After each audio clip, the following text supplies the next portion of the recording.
The Anti-Fengtian War was the last major civil war within the Republic of China's northern Beiyang government prior to the Northern Expedition. It lasted from November 1925 to April 1926 and was waged by the Guominjin against the Fengtian clique and their Zhili clique allies. The war ended with the defeat of the Guominjin and the end of the Provisional Executive Government. The war is also known as either Guominjin-Fengtian War, or the Third Zhili-Fengtian War. Cause: the end result of the Second Zhili-Fengtian War had led to the creation of a provisional executive government in Beijing in November 1924, where an informal triumvirate formed by Fengtian's Zhang Zuolin, the Guominjin's Feng Yuzhang, and the Anhui cliques Du and Qirua had ruled. Duan's position as head of state was merely as a figurehead. However, as his clique had been almost destroyed,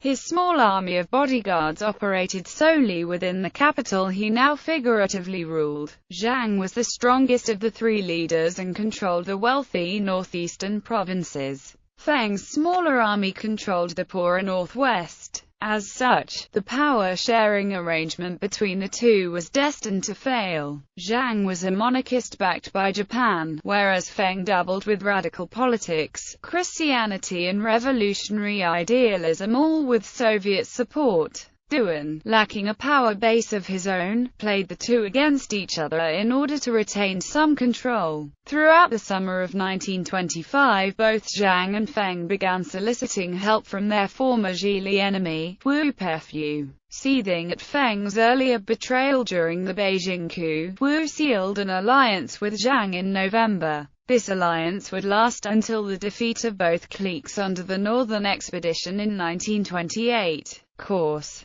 in October 1925, Guo Songling, a division commander of the Fengtian clique, defected to Feng's Guominjin clique. From November 22 he began to lay siege to Mukden, the capital city of his former Fengtian master. Chiang Kai-shek sought to convince Sun Xuanfang to also defect, though to the Kuomintang. Sun, who was affiliated with Wu Peifu's Zhili clique, was a popular target to Wu, having recently fought against Zhang's armies. He was openly unhappy about his enforced alliance with the Fengtian clique. Sun, however, refused and executed Chiang's emissaries. Chiang retaliated in turn by executing Sun's envoys. A power struggle was also taking place among the key figures in the KMT. Wang Jingwei, Chiang Kai-shek's rival for absolute control over the Nationalist Party, proposed sending Chiang to Feng's Guominjin as an advisor. Chiang saw this as an attempt to detach him from his Whampoa power base and declined. On December 24,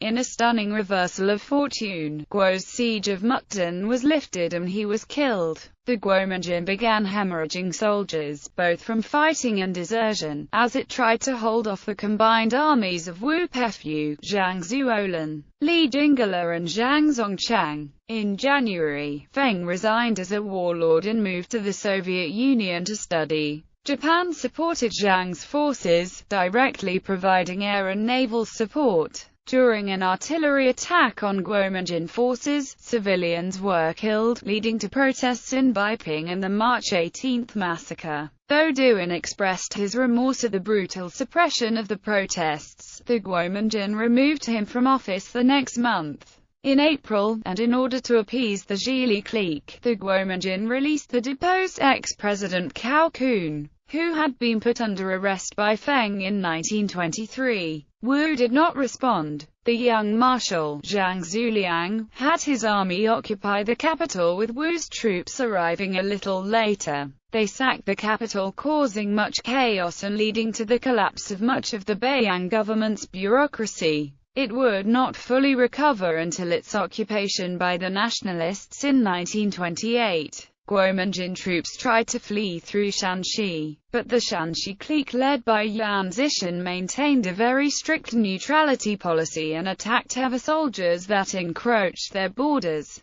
Yan, an ex-Tongmenghui member, was sympathetic with the Guominjin but did not want his province drawn into civil war. He would go on side with Feng during the Northern Expedition and Central Plains War. Aftermath. Though jointly occupying Beiping, Zhang and Wu could not agree who should lead the new government. Wu wanted to restore Cao to the presidency, whereas Zhang hinted at restoring the last Manchu emperor, Puyi. In the end, they resorted to a string of short-lived and powerless interim cabinets, but with the Zhili clique decimated, Zhang personally took charge of the government as a dictator. Militarily, the war had also caused the Zhili clique to shift their armies northward, leaving their southern flank an industrial base thinly defended against the underestimated armies of the KMT. This would prove crucial when, in July 1926, the KMT launched their northern expedition. The remainder of the Guomenjin, which held out northwest of Beiping, would fold into the National Revolutionary Army when the KMT advanced.